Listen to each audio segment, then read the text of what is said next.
अच्छा बाबूजी, मैं गायक राधे श्याम यादव बेसवान बलिया वाले अपने पूरी पार्टी की ओर से आप सब ईश्वर स्वरूप बिरहा श्रोतागण के मैं स्वागत वंदन अभिनंदन करता हूं। मैं आप सबके बीच कई केसर भेजा था, आप लोगों ने बहुत प्यार दुलार दिया।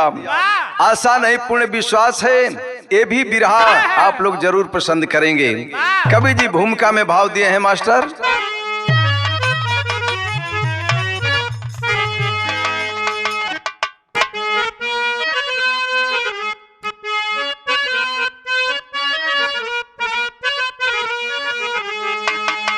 समय को न समझा जहां में किसी ने, कब किसको राजा से रंग के बनाया। समय को जो परखे चले साथ उसके, जमाना सदा उनको सर है झुकाया। तिरिया के चाल को जो समझा न कोई, विष पान कर वो अमृत ठुकराया। अरे फंसा जाल में जब शिकार बन के उसके, हरिशंकर वह सब कुछ अपना गवाया।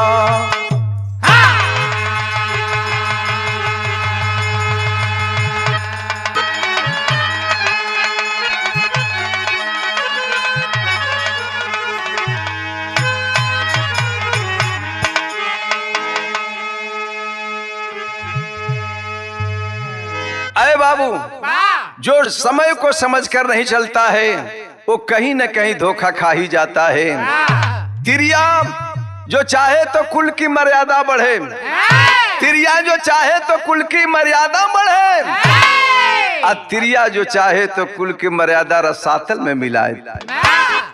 तिरिया जो चाहे तो फांसी के फंदे से छुड़ा सकती है, और तिरिया जो चाह दे तो किसी को भी फांसी के फंदे पर लटका सकती है। इस बिरहा में आप लोग एक तिरिया के विषय में सुनेंगे, कहां से कहां परिवार को कर देती है। एक लाइन उहे गजल लगल,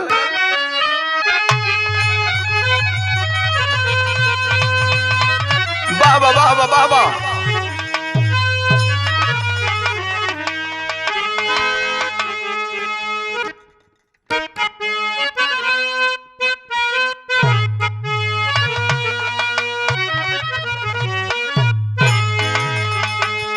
किसी ने कहा है किसी को देख करके, कैसे कि चांदी सी तेरी जुल्फे, चांदी सी तेरी जुल्फे, सोना यस जवानी है।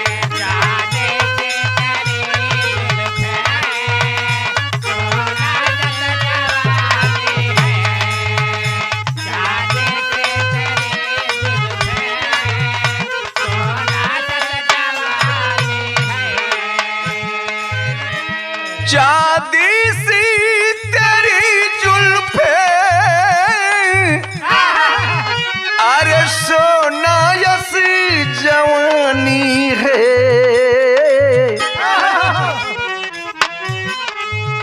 मैं आग का गोला हूँ, मैं आग का गोला हूँ, तू दरिया का पानी है।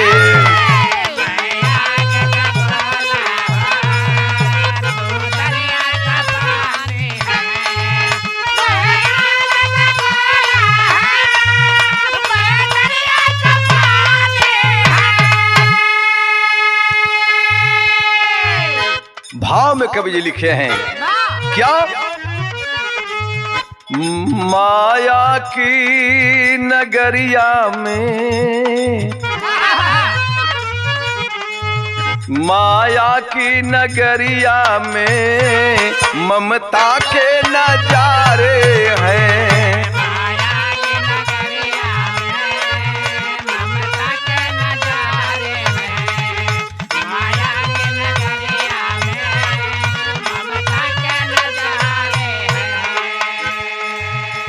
माया की नगरिया में ममता के नजारे हैं। गिरे को उठा ले जो, गिरे को उठा ले जो, मसीहा वो हमारे हैं।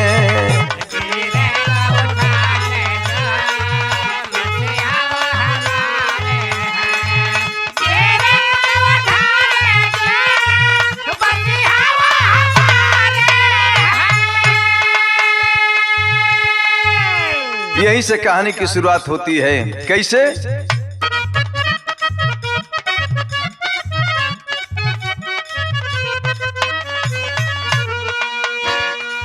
गुजरात प्रांत बड़सर जिला की कहानी है। उषा के साथ अरुण कर रहा किसानी है।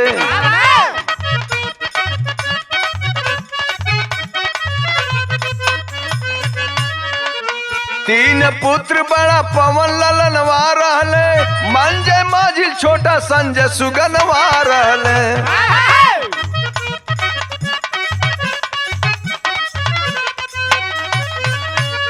माँ और बाप का बचपन में साथ छूट गया, सोनी साथ में बंधन पवन का जुट गया।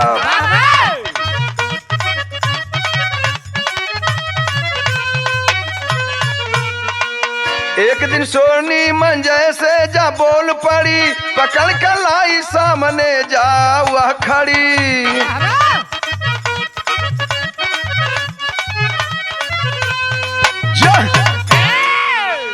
ए बाबू, गुजरात प्रांत के अंदर बड़साड़ जिला है। बड़साड़ जिला के अंतर्गत एक किसान जिनका नाम बताया गया अरुण और उनके पत्नी का नाम उषा। मालिक गोदी में 3 संतान देले हुवन। बड़का बेटवा के नाम पवन, दूसरे नंबर के बेटा का नाम मंजय और तीसरे नंबर के बेटा का नाम जो सबसे छोटा है जिसका नाम है संजय। खेती गृहस्थी चल रही है बहुत सुंदर। अचानक देखें समय का चक्र चला, समय का चक्र चला। माँ बाप इस दुनिया को छोड़ चले। सब गांवपुर के लोग हो बाबू मिलके अब बड़का बेटवा पवन के शादी करौलन हम कि आखिर यानी के भोजन बनावे खातिर बड़ा परेशानी होत बा। तो गांवपुर के लोग मिलके बड़का बेटवा का शादी कैलन हो बाबू। सोनी नाम के लड़की जब दुल्हन बन करके आई घर में तो देखें एक लाइन गीत लगल।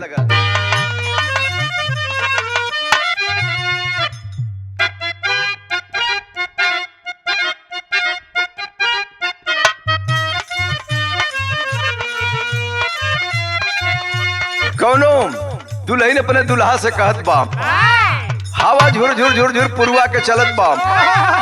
कहलस कैसे? गतरे गतरे बथेल दहिया, गतरे गतरे बथेल दहिया, दिल में उठे लहरिया।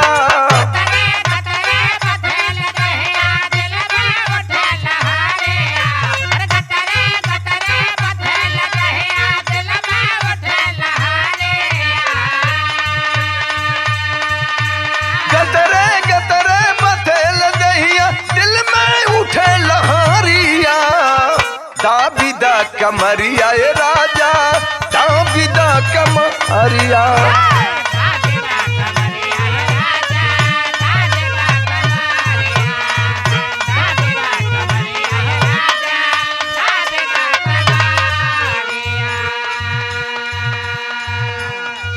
गौर करिए बाबू, जब दूसरा नंबर का भाई जो हाई स्कूल में पढ़ रहा है, एक रोज जब स्कूल से आता है घर सुना है। छोटा भाई भी स्कूल गया है, अभी नहीं आया है। सोनी का शौहर पवन खेते बधारी में हुवन। इसका ईमान बिगड़ गया। जब ईमान बिगड़ल सोनी के कहलस का मन जैसे प्यासल मनवा टूटत तनवा,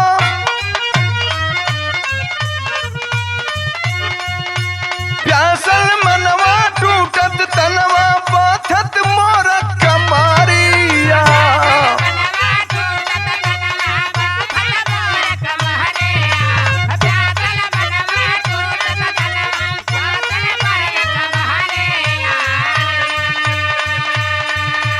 प्यासल मनवा टूटत तनवा बाथत मोर कमारिया।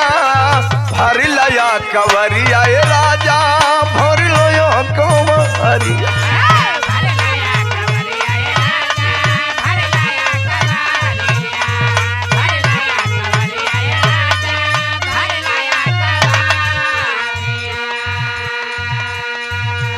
आवाज हो जाता है मंजे। कहता है कि भाभी भाभी बड़ी भाभी तो माँ के समान होती है।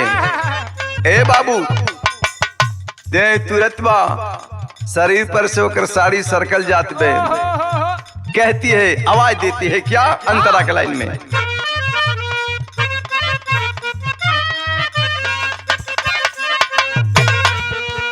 बाड़ा तू हूँ जवान हो हम हूँ बानी जवान।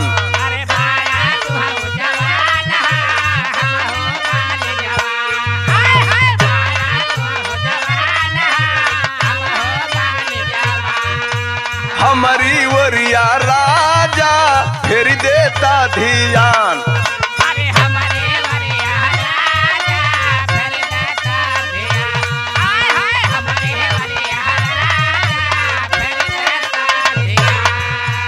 तोहरी बिना सुनी राजा, तोहरी बिना सुने लागत राजा मोरस जारिया।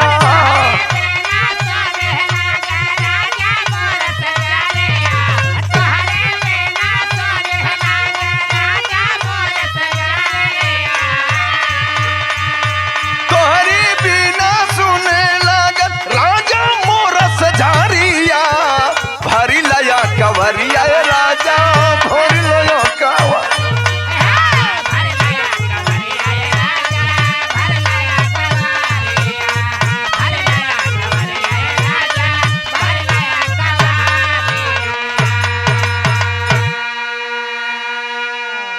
जो ही अपने बाहों के आगूश में पकड़ना चाहती है मंजे को हो बाबू, मंजे छटक के दूर हटल। आंख से झरझर झरझर आंसू चले लगल। भाभी भाभी तो के हम माई के समान जानत रहली, माता के समान जानत रहली। बड़ी भाभी माँ के समान होती है, बड़ा भाई पिता के समान हो खेलन। तुहार ईमान कैसे बिगड़ गई? हम तार लड़का के समान बानी। आखिर अपने वाली करना चाहती है बाबू। देखत तिरिया चरित मंजे समझा रहा है कैसे विदेशिया के लाइन लगल।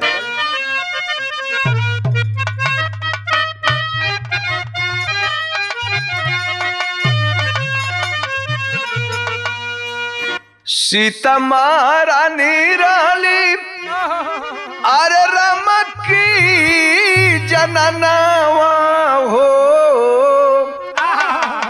अरे लक्ष्मण के मानत रहली अपनो लालाना।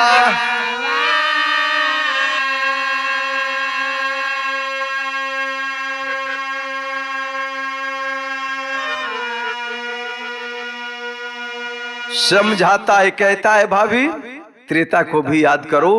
एक वो भी सीता भाभी थी जो लक्ष्मण जी हमेशा चरणीय देखस, चरण देखते थे कभी मुख की ओर ना तकलन। माई का दर्जा देते रहन। सीता भी अपने बेटा का लक्ष्मण के दर्जा देते रहली। बताओ द कैसे कि धर्म न सावजानी अरे दगिया लगावा जानी। अरे राव राव न रखा हो यही मानो ताना।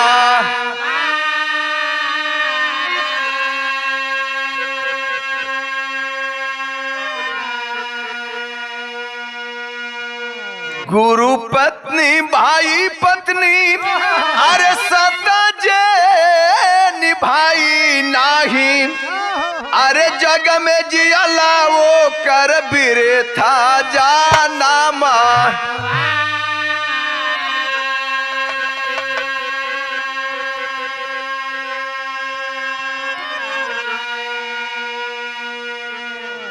समझाते हुए कहता है कि माता के समान होली अरे बड़ा भाऊ जाई सुना, अरे बाप के समान होलन बड़ा काबीर नावा।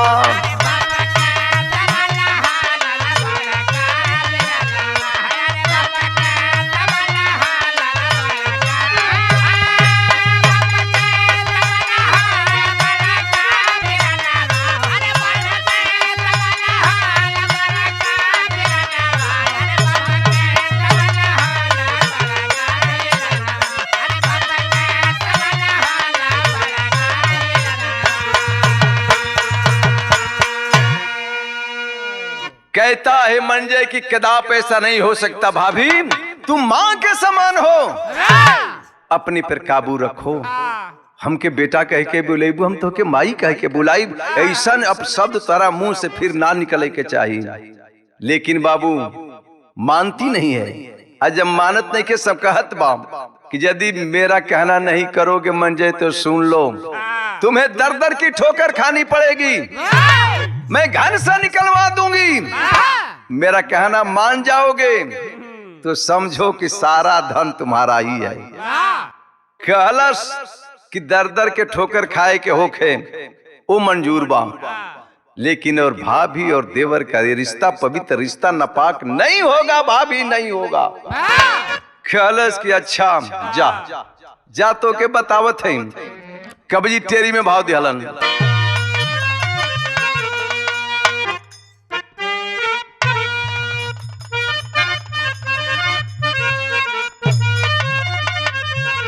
कि मोरे राम हर जाई ना लजाई तनिको, अरे हर जाई ना लजाई हो, हर जाई ना लजाई तनिको। तो मंजय पांव पकड़ के बात रहा समझाई, अरे समझाई, अरे समझाई। मंजय पांव पकड़ के बात रहा समझाई, हर जाई ना लजाई तनिको। आखिर बाबू वो तो निकल गया घर से। सोनिया घर में आके अपन वस्त्र अस्त व्यस्त कर देती है, कहीं साड़ी फाड़ती है तो कहीं ब्लाउज फाड़ देती है। जाकर पलंग पे लेट गई, बार खोल खाल के एकदम खगोले बाम जाकर लेट गई। आता है कुछ क्षण के बाद पवन, जब घर में जाता है आवाज देता है सोनिया, अरे मेरी प्यारी सोनिया कहाँ हो?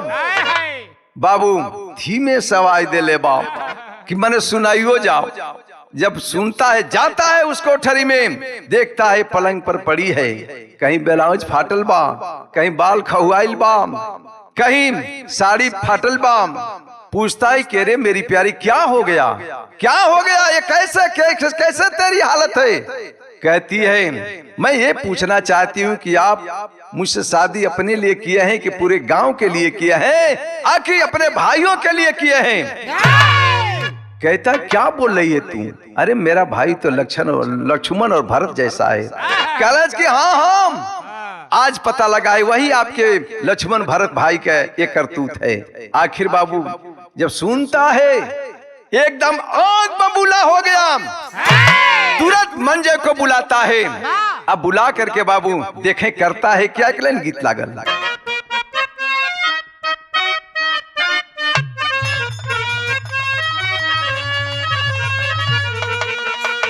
वह गीत भाई आप लोगन के चिर परिचित जनरल मास्टर साहब बजावत हुवन, लेकिन ये दुनिया ले नीक भाव में बाम मारने लगता है पवन।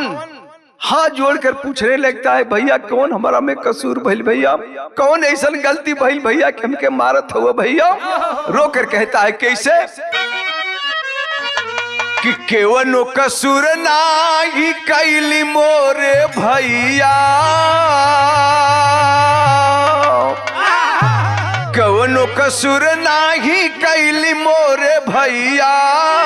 मर जनी हमरा के भाई हो, मर जनी हमरा के भाई।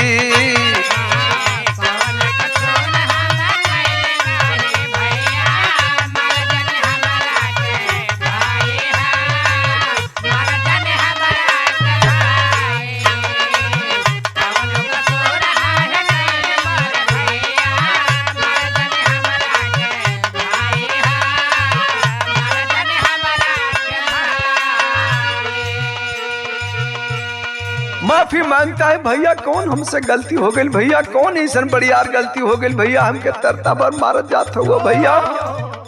कहता है रोकर क्या,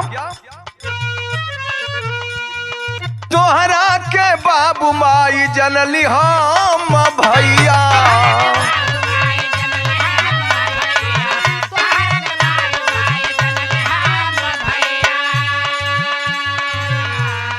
भाभी के सीता माता तोहरा राम भैया,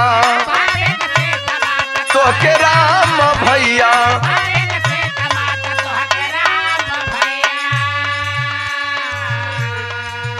आवाज देता है पवन निकल जाओ इसी समय घर से। छोटका भाई पैर पकड़ के पवन के रोता कि ना भैया ना, कौन ऐसा गलती कर दिया भैया जौना से तू भैया के मारत हुआ। उसके ऊपर छोटे भाई के ऊपर बाबू तमाचा चलाने लगा कि एक दिन तू भी यही करेगा जो आज किया था। भैया कौन भैया गलती कैले रहा, कौन ऐसा गलती कर देना भैया, हमनी के तो तोहरे के माई बाबू समझत हलिन जाम। कहता है घरवा से जनी तू निकाला मोरे भैया, कहता है भैया बाबू माई के गुजर गईला के बाद तो ही के हमनी के बाबू जानत हलिन जा, भाभी के हमनी के माई जानत हलिन जा। अब दुनिया में हमनी के तोहरा ऐसा बाबू माई कहाँ मिलियन भैया, के करे दुआरी जाल जाए भैया। रो रहा है बाबू लेकिन सुन नहीं रहा है, एक नहीं सुनता है, जबरदस्ती घर से बाहर निकाल करके रास्ता दिखाता है, चले जाओ। घरवा से जनी तू निकाल मोरे भैया, जाइब कहा हम भाई हो, जाइब कहा हम भाई।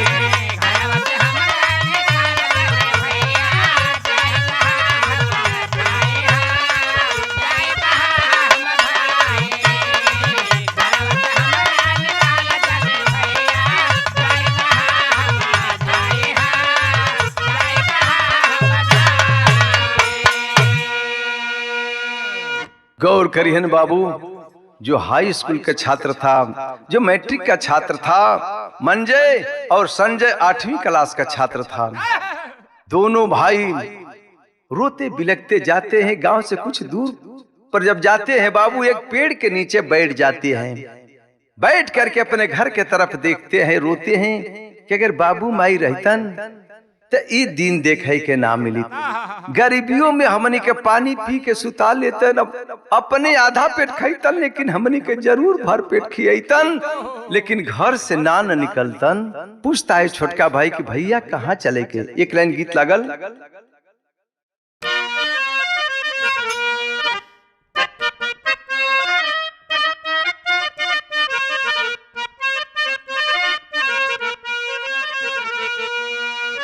रो करके कहता है संजय क्या, वह गीत लगल कि सुन सुन भैया मोरे, अरे या मोलावा हो ना,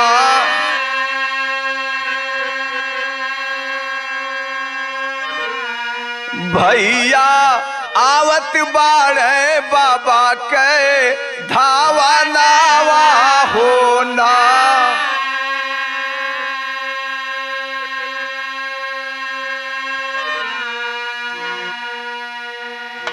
रो कर कहता है क्या कि अरे जियत जो रहीते आज, अरे बापा महतारिया होना।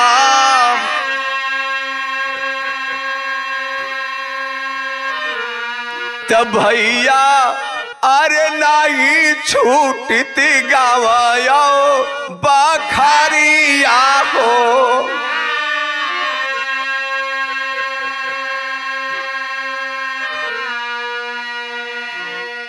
कहाँ जाई जाई भैया, अरे काची रे उमारिया में घेरल सी अन्हारिया हो ना।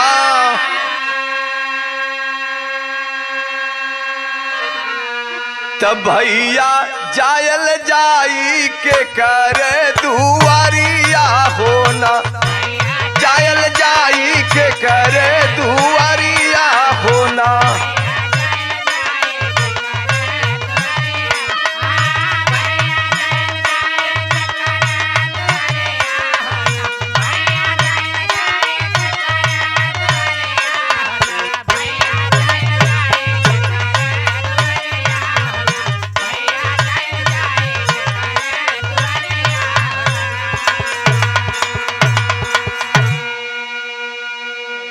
आखिर बड़ा भाई समझाता है कि भाई मत रो, भाई मत रो, जहां हम रहेंगे वहां तुमको लेकर रहेंगे।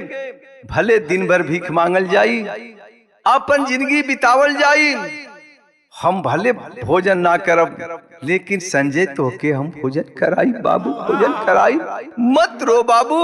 आखिर बाबू वहां पहुंचता हुआ छोटे भाई को लेकर के चल देता है।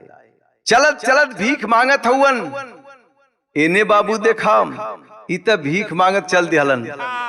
सोच गए कि अब जिंदगी में हम लोगों को ठोकर ही लिखा है। घूमते फिरते जा रहे हैं, जात हुवन लौट के ताकत हुवन गांव की ओर।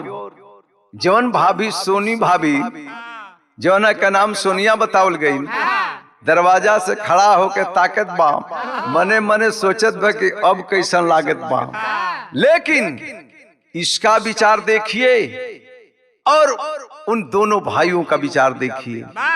दूरे से जब कुछ दूर जब बढ़त हुवन, ताकत हुवन, निगाह पड़ल बा। छोटका भाई कहलस कि भैया भैया देखा हुए भाभी ताकेलिन, भाभी ताकत बाड़ी भैया। कहता है कि चलो एक कलयुग की भाभी है। मैं तो समझता था कि त्रेता वाली सीता माँ है, लेकिन फिर भी कहता है जा भाभी, जा भाभी, हमनी के ते किस्मत में दुख लिखले बाम, लेकिन हम मालिक से आरजू करत नहीं कि भाभी तू दिन दूना रात चौगुना बढ़ा, मालिक तो के सुखी रखे। देखे बाबू आशीर्वाद देता हुआ चल दिया। चलते चलते चलते चलते बंबई पहुंच गया। अब बंबई जाके बाबू देखें कटोरा उठा लिया, कटोरा उठा के भीख मांगत हुवन। कभी ट्रेन में, कभी ये दुआरी कभी वो दुआरी, एक गली वो गली मांगत हुवन। एक लाइन गीत लागल,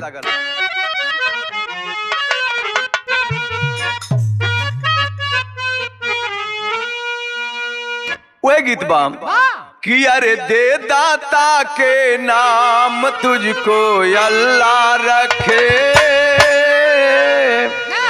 दे दाता के नाम तुझको अल्लाह रखे।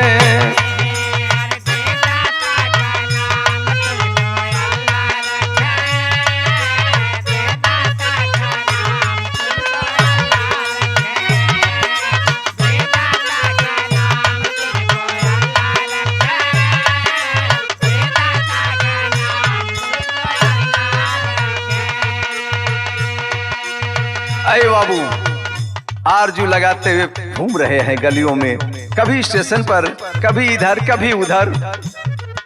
संजय मंजय किस्मत के वो मारे हैं,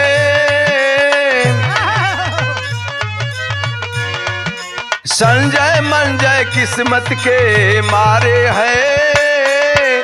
हाथ पसारे घूमत द्वारे द्वारे हैं।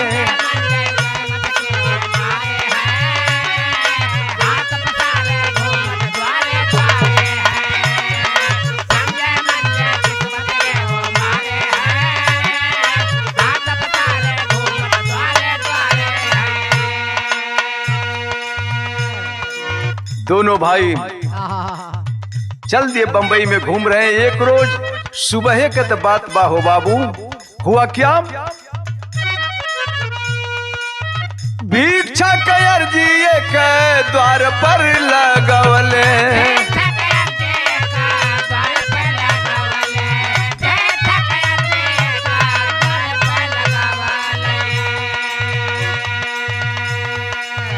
डांटा चपरासी उनके घर से भगवले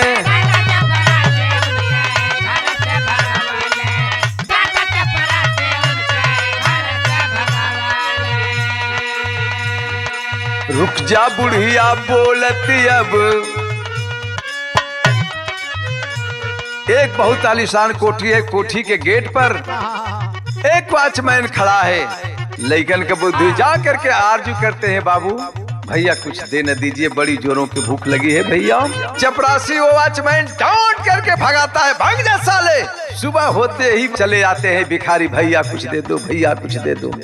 जब डांट करके बाबू भगाने लगा, ठीक बगल में छत पर एक 55-60 वर्ष की उम्र की एक औरत खड़ी थी। देखती है, आवाज देती है, अरे बेटे, अरे बच्चे, मैं नीचे आ रही हूँ, तुम लोग आओ। बुलाती है, कैसे? भिक्षा कयार जी के द्वार पर लगवले डांटा चपरासी भग जा कह के भगवले। रुक जा बुढ़िया कहत बच्चे प्यारे हैं, रुक जा बुढ़िया कहत बच्चे प्यारे हैं, हाथ पसारे घूमत द्वारे द्वारे हैं।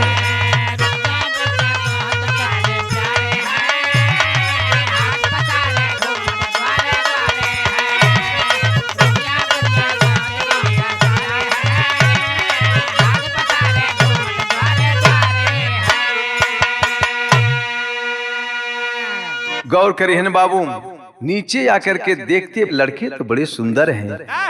बेटे तुम लोग भूखे हो? हाँ माँ, हम लोग भूखे हैं माँ, बड़े किस्मत के मारे हैं। जब लेकर ऊपर गई बाबू, देखा नाश्ता पानी करावत बा, पूछत बा क्या तुम लोग के माता पिता नहीं हैं? रो करके दोनों बच्चे कहते हैं, अरे माई बाबू छोड़ गईले एक दीन सबके, अली भौजाई जहर होई गाइल जब से, नाथ के रूठले रूठल जग सारे हैं,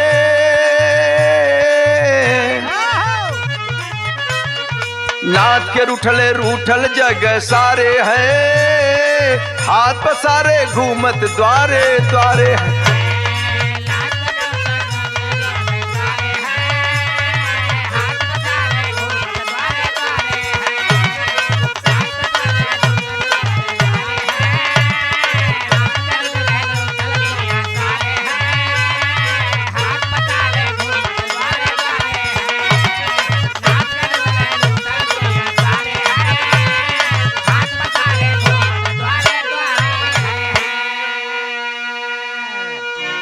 रो करके दोनों बच्चे उस धर्म की माँ से कहते हैं, माँ बचपन में ही माई बाबू ये दुनिया के छोड़ चल रहे, अब हम लोगों के इस दुनिया में कोई सहारा नहीं है। पूरी अपनी जब कहानी ये लोग बताते हैं दोनों बच्चे, बुढ़िया ध्यान से सुनती है, भाभी की भी करतूत सुनती है। और जब सुन ले बहे हो बाबू, वो धर्म के माई के आंख से आंसू चले लगे। मालिक ने तो मुझे कोई औलाद नहीं दिया, सोचती है इन बच्चों की भी परवरिश हो जाएगी और मेरी भी परवरिश हो जाएगी इन बच्चों के सहारे।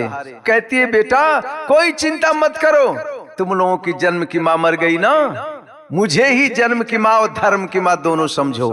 आखिर दोनों बच्चों को पढ़ाने लिखाने लगती है बाबू। इधर सहारा तो मिल गया दोनों बच्चों को, दोनों भाइयों को।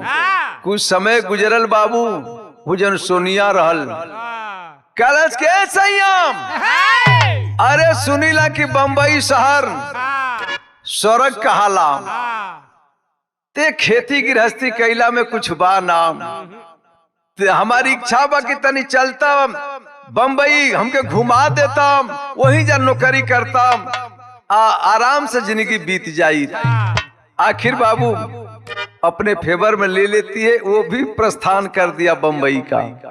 बंबई गई, घुमौलस फिरौलस, नौकरी पा गई, क्वार्टर ले लिया, ड्यूटी करने लगा। और देखा लतीदार जल्दी माने लना, जेकर जवन लत लुतबाई मुहले पर जाई, तो जेकर जवन लत लागल है उ छूट ना सकेले। ऊ तो बेचारा त्रिया चरित्र के जाल में फंस गया था, नहीं समझ रहा था उसके त्रिया जाल को। ड्यूटी करने जाता था, आई हो अपन ड्यूटी चालू कर दिया। एक लाइन गीत लागल, वह गीत बाम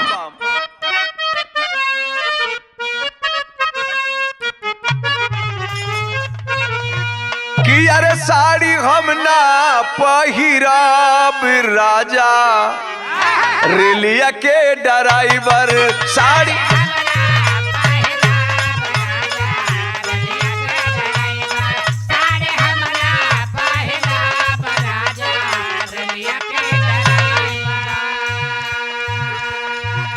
भाव में कहना है, रानी साथे चाली दिहले राजा,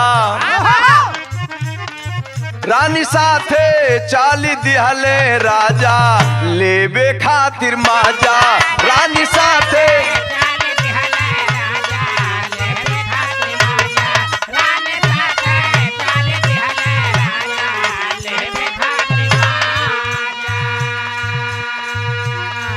दोनों बम्बे गईले आई, ड्यूटी करे लगले जाई।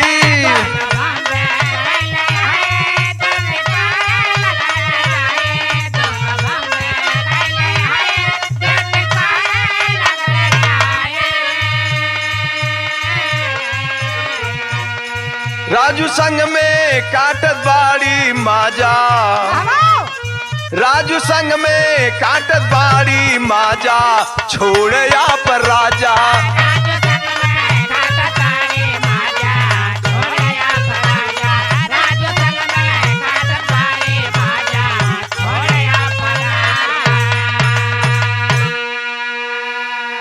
वो तो रोजाना रोजाना ड्यूटी कर रहा है, दूसरा ड्यूटी करे लगल। एक पड़ोस का ही एक नौजवान को अपने फंदे में फंसा लेती है। जब फंदे में फंसा लेती है बाबू, गौर करिहन, वो क्या जानता है कि मेरी दुल्हन बदचलन है, क्या गुल खिला रही है।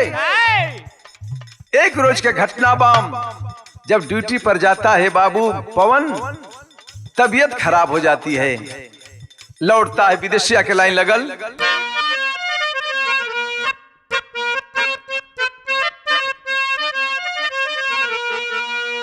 कि एक दिन पवन ड्यूटी गईले, तबीयत खराब भइले, आ वापस आई आवाज देत बाऊ हो जावाना।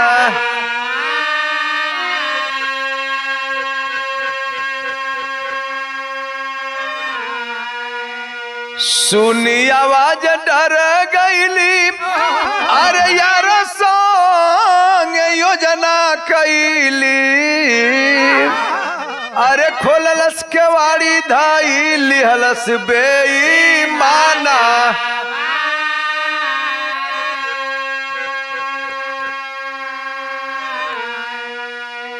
रसरी से उनके बदले, अरे मुंह पर तेजाबा फेंकले, अरे होई असहाया तड़पत बाटे ऊ बीराना।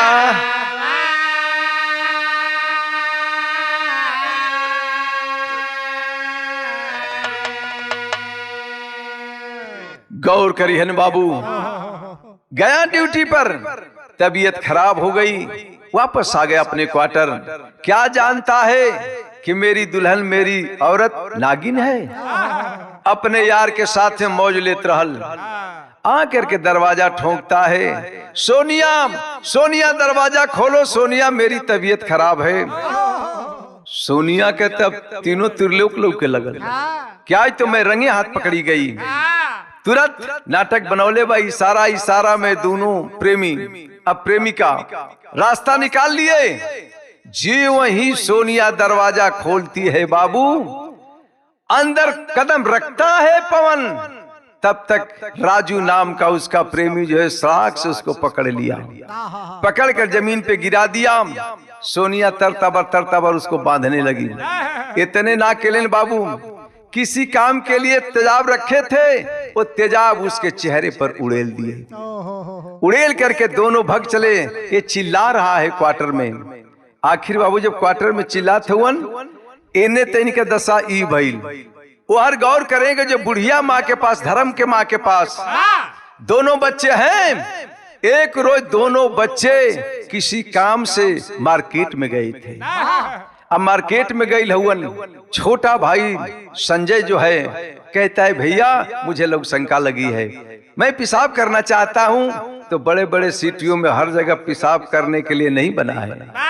कहता है ठीक है, मैं कुछ सामान खरीद रहा हूँ, तुम कुछ दूर आगे जाओ और वहीं पेशाब घर बना हुआ है, जाकर के तुम पेशाब करके आओ, लोग शंका मिटा करके आओ, तब तक मैं सामान खरीद लेता हूँ। इधर बाबू देखें ये तो सामान खरीदने लगा, उधर गया पेशाब करने, फिर लौटा नहीं। बहुत परेशान हो गया मंजे कि आखिर गया तो पेशाब करने, आया क्यों नहीं। वहां जाता है, कहीं अता पता नहीं लगा बाबू। बड़ी बड़ी सिटियों में कौन किसको जानता है, कौन किसको पूछता है। लोगों से पूछा लेकिन सबने कहा हम लोग नहीं देखे। रोते बिलखते जाता है अपने धर्म के माँ के पास। हो बाबू जाके माई का पैरवा पकड़ के रोवे लगल कि माई माई ये दुनिया में अगर बदकिस्मत बानी तो हम ही बानी।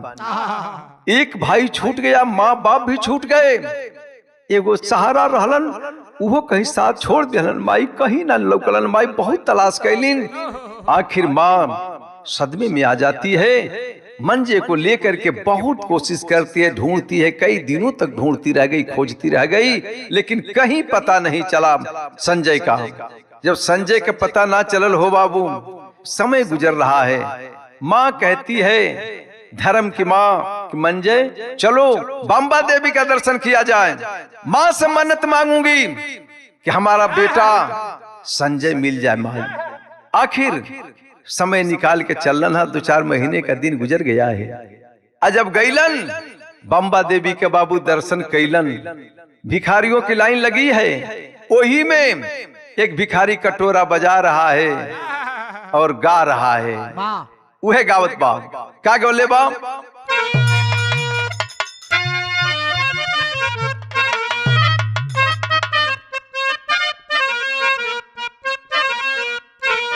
वह गीत लगल कि अरे साधु बाबा दी हाले जय हाना,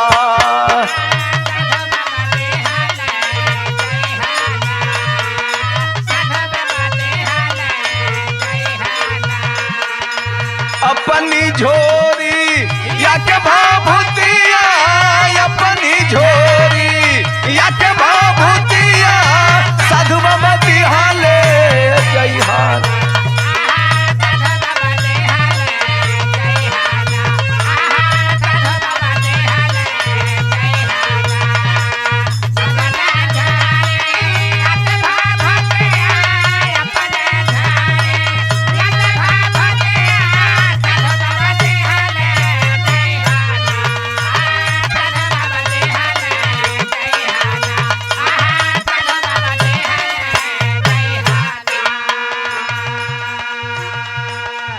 भिखारी भिखारियों में गा रहा है क्या,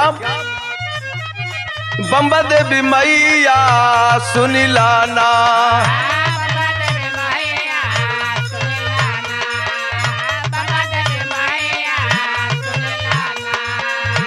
एहिया भागा वाके पुकार, एहिया भागा वाके पुकार, बंबा देवी मैया।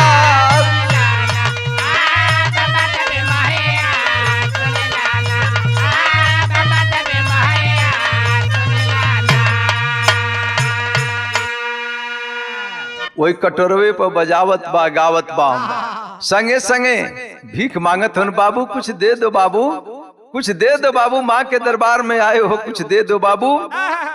फिर अगली लाइन गाता है कि अरे तो हसे राजिया करिला नाम,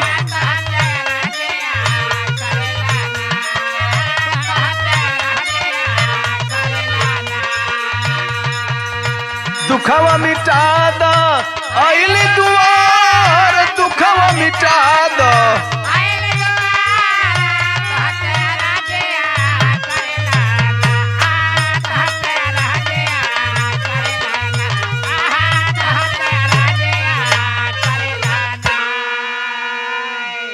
गा रहा है बाबू।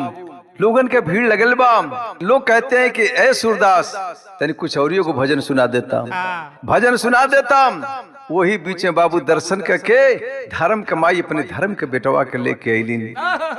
आखिर कैसन भजन के गावत बा गा रहा है। कलश किला बाबू भजने न सुनबाम सुनावत बा कैसे। नागिन बनी गईली बाबू हमारी मेहारी आया रे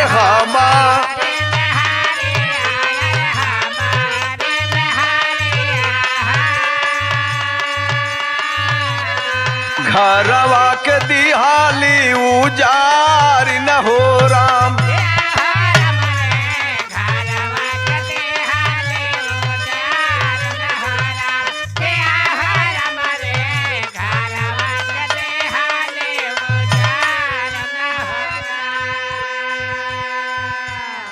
और ध्यान से मंजे सुनत बा। आखिरी कौन विपत बताई। अगली लाइन में जब पूरा अपने परिवार का विवरण बतावे लागल, गावे लागल, रोवे लागल हो बाबू। भरत लक्ष्मण ऐसा हमार दुगो भाई रहलन बाबू। ये तिरिया के चलते घर से हम खेत दिहलिन।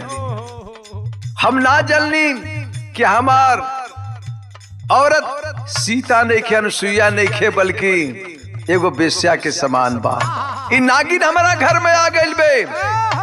आखिर हमसे धोखा भइल। आज वही धोखा के इ फल मिलत बा कि आज हमारा आंख फूट गई। हम दर दर का भीख मांगत बानी, सही लौकत नहीं खे। हमरे पीठ के दोनों हमार भाई बिछुड़ गईलन। आज हमार भाई रहतन दिन देखे हमके ना न मिली। आखिर बाबू वो पूछ दिया मंजे क्या सूरदास तेजाब से चेहरा जलल रहल न, पहचाने में दिकदारी होत रहल। कहे क्या सूरदास कहीं तू पवन त ना हुआ। कहा कि रे भाई तुम कौन हो। हमने तो मंजे और संजय को घर से निकाल दिया था। तू कौन हो भाई, कौन हो भाई। कहीं तू मंजे तो नहीं हो। पवन भैया कह के हो बाबू। दौड़ के जाके मंजे पकड़ लिया, हाथ का कटोरा हटा दिया। बस भैया बस, आइले तो के दुख झेले के रहल, अब तो के दुख ना झेले के होई। उहे तो हर मझिला भाई मंजे है जवना के तू घर से निकाल देले रहल। अगर हमनी की बात तो विचार कैले होता भैया तो आज ये स्तर पर तो के आवे के ना पड़ल हो। धर्म की माँ पूछती है कि बेटा मंजे क्या इसको पहचानते हो। रो कर कहा माई नारी की त्रिया जाल में फंस के भैया हमनी के घर से निकाल दिहलन। हमनी की बात तब विचार ना कैलन अपने दुल्हन के आगे। आज वही का परिणाम बा, वही का फल बा कि आज अंधा बन के भीख मांगत हवन। हमनी के दर दर का ठोकर खात रहलिन। मालिक कैसन दया रहल कि हमनी के दोनों भाई के तोहरा ऐसा हमनी के धर्म का माई मिल गई। आखिर बाबू उठाता है पवन को, चला भैया चला, अब तो के भीख ना मांगे को हुई भैया चला। लेके बाबू चलता है। माँ भी उस पवन को सहलाने लगती है। चलो बेटा चलो चलो, मैं तो एक लाल के लिए, एक बेटे के लिए तरसती थी। दो तो मिल गए, एक और मेरा बेटा था लाल, पता नहीं कहाँ इस बंबई नगर में गुम हो गया। लेके चलन आल्हा के लाइन लगल।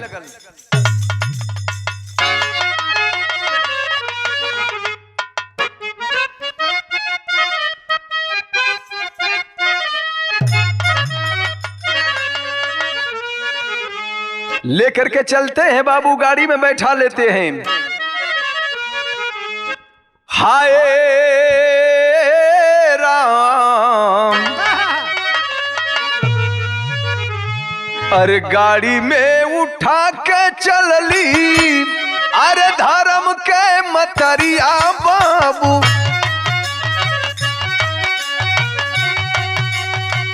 बचवा के रहली माई सारा सहला।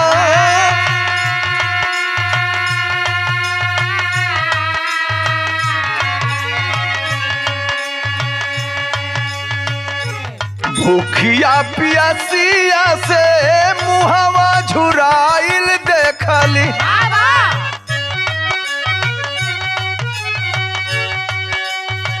होटल पर रोक दिहली कार लेके जा।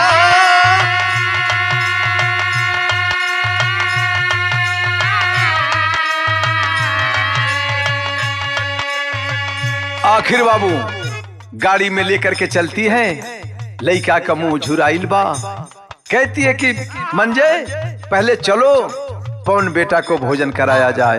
होटल पर जब गाड़ी खड़ा भइल हो बाबू, तुरंत माई बारे माँ लेकर के जाती है, बच्चे का मुंह धोने लगती है। पवन का अपनी अचरा से मुंह पोंछत है। बाबू तनको मत संकोच करिहा लाल, तनको मत संकोच करिहा, हम तो हर धर्म के माई बानी। हाथ मुंह धोआ के बाबू जब बैठौली हन कुर्सी पे, होटल में सभी लोग, कोई नाश्ता कर रहा है, कोई चाय पी रहा है, ये तने में भइल काम। भोजन का आर्डर दे के, भोजन का आर्डर दे के चेहरा निरखे माई।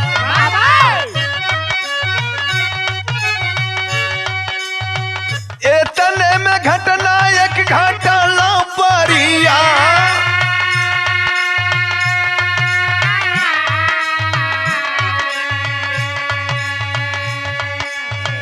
बगले में बैठल नारी, बगले में बैठल नारी, संग में जवानवा एक।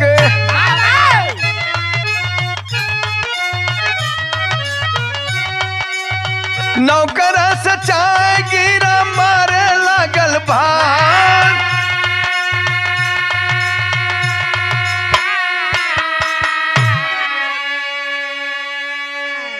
हाल चाल होत बा बाबू, मंजे बोला है होटल वाले को कि जल्दी से जल्दी एक प्लेट भोजन लाओ, भोजन आ रहा है। इधर बगल में उसके पीछे एक नौजवान है और एक बड़ी सुंदर औरत बैठी है। एक लड़का चाय लेकर आता है, कहीं ठोकर लग जाता है बाबू, चाय का प्लेट फेंका गई। और जब फेंका गई, जो बातें कर रही थी उस नौजवान से, वो करा कपड़े पर, उसके वस्त्र पर चाय गिर जाता है। जब छींटा पड़ल बा, उठ करके औरत लगी उस छोटे बच्चे चाय वाले को मारने। तुम्हें दिखाई नहीं दिया मेरी इतनी महंगी साड़ी पे तूने दाग लगा दिया? तरह तरह के बात करत बाबू, वो चाय वाला के पीटत बा। और जब चाय वाला वो बच्चा के पीटत बा हो बाबू, मंजय बैठा है घूम करके ताकता है, कह रे क्या हो गया, क्यों मार रही है? और जब घूम के ताकल हो बाबू, चट से अपने कुर्सी से उठल, दौड़ करके गया जो औरत मार रही थी, जाके पीछे से उनका बाल पकड़लस, अब पकड़ करके घसीटने लगा। कहना है क्या? संजय के उठवला मंजे, अरे गईले पहचानी बाबू, पड़ता नजरिया सोनिया गईल हो चिन्हा।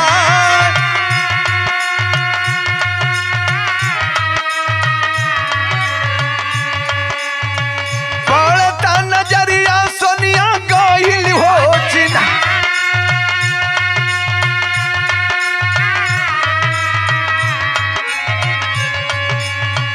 इतने में होटल वाला फोन कई दिहल बाबू,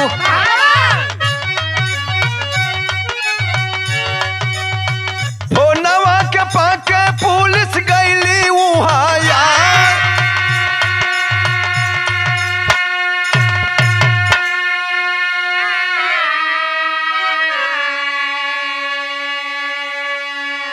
आखिर बाबू गौर करेंगे, पहचान गया सोनिया को, इधर जा करके अपने छोटे भाई मंजे को हटाया, करिए मेरा भाई इस होटल में नौकरी कर रहा है, नौकर बना है। इन्हें सोनिया के जब पहचानस, गुस्से में आकर के सोनिया को घसीट करके मारने लगा। किसी के चलते मेरा घर बर्बाद हुआ है, हम तीनों भाई बिखर बिखर कर किस्मत के मारे पड़े हैं, दुख झेल रहे हैं। होटल वाला तुरंत फोन किया पुलिस स्टेशन, पुलिस पहुंचती है। बात क्या है? सारी बात वो मंजे बतलाता है। गवाही के रूप में तो पवन था ही। आखिर बाबू सोनिया का सर नीचे लटक जाता है, सर नीचे लटक गया। पूछता है मंजय कि आखिर संजय तुम कैसे इस होटल में आए?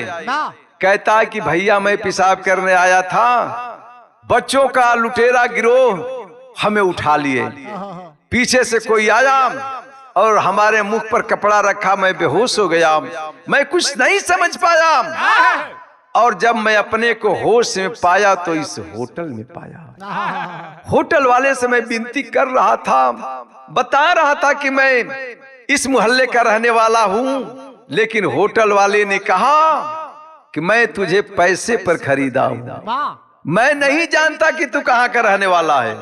जब मेरा पैसा चुकता हो जाएगा तब मैं तुझे आजाद कर दूंगा, लेकिन जब तक पैसा नहीं मिलेगा तब तक मैं आजाद नहीं करूंगा। तो भैया मैं तो इस तरह से आकर के फंस गया। पुलिस होटल वाले को और जो बच्चे को उठाकर ले गए थे, होटल वाले से पूछ करके उस गिरोह को पकड़ती है और जेल में डाल देती है। ये धर्म की मां तीनों बच्चों को लेकर के अपने घर आ गई, सोच रही है कि ओह 2 बच्चे तो देख रहे हैं दुनिया को, लेकिन एक मेरा बड़ा बेटा आंख से अंधा हो गया, मैं इस बेटे को भी दुनिया दिखाकर छोड़ूंगी। एक रोज जाती है बाबू हॉस्पिटल, जा करके डॉक्टर से, आंख के डॉक्टर से सलाह लेती है, अपना आंख चेक करवाती है कि डॉक्टर बाबू क्या मेरे बेटे की आंख में ये मेरी आंख लग जाएगी? आखिर दोनों को बुलाए डॉक्टर, चेकअप हुआ, कहते हैं कि हाँ लग जाएगी। धन्य है वो धर्म की मां जो अपने तीसरे बेटे को अपनी आंख देती है। कहना है खड़ी के लाइन,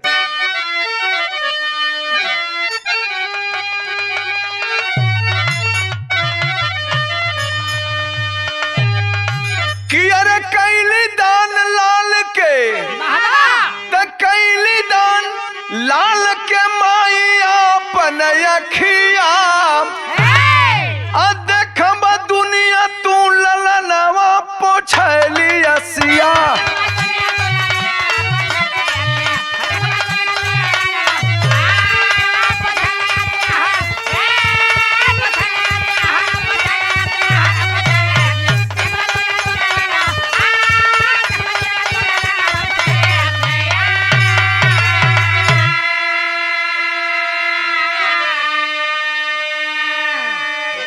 कैली दान लाल के माई आपन अखिया, देखब दुनिया तू ललनवा पूछैली हसिया।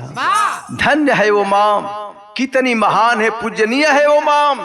इतने ना कैली बाबू, अपना तीनों बेटन के कैली काम कि मंजे संजय पवन का अब कैली सगाई, ऐसन मतारी जुग जुग तक पूजाई।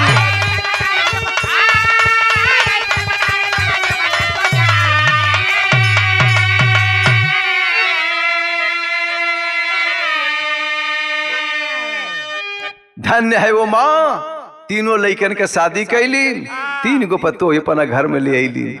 कितनी उच्च विचार की वो मां है। कहना बा क्या रे धर्म धरा पर रही तो धर्म धरा पर रही, बाजी धर्म के बसिया, देखम दुनिया तू ललनवा पोछली असिया।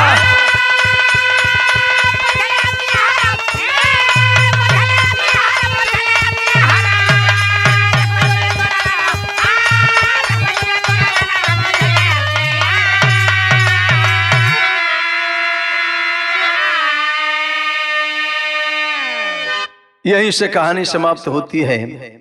ये सरस सलील पत्रिका से ली गई थी कहानी। जय जखाड़ गुरु जद्दू लौटल हम बुल्ला की फुलवार।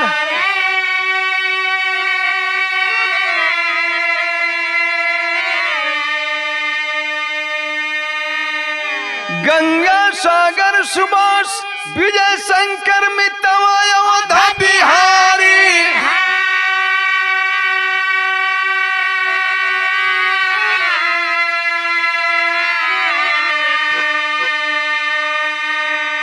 हर जाई ना लजाई तनिको, तो हर जाई ना लजाई तनिको, लिखे हरिशंकर राधे श्याम गीत गाई हर